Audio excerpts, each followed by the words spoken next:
In this video, I'm going to show you how to create a random number, and we're going to use that random number in order to set the sprite, how big the sprite is. So I'm just going to use our standard cat. And I'll create a new variable. I don't really need it for this example, but you'll need it for your guess your number program. So I'm going to make a variable and I'm going to call it size. And it's for this sprite only. No other sprites are going to need this. Next, I'm going to say, oh, and I don't want it to show up on the screen.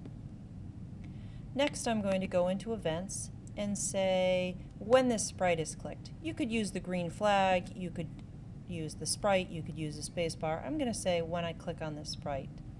What I'm going to do is I'm going to set the size. Right now it's set to 0, but I don't want to use 0. I want to use some random number between 0 and 100. So I'm going to go into operators, and over here I can pick some random number, and I can tell it the range of numbers.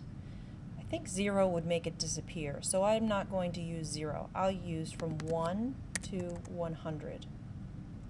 Now I can go into my looks, and I can change the size to the size of the random number. So I'm going to take this size variable and set it to that random number. So let's click on the sprite and see what happens. Every time I click on it, it picks a random number and it sets that character to that random number size. And if we show the size, so this time it was 76, 40, 52, just random numbers. That's how you use random numbers.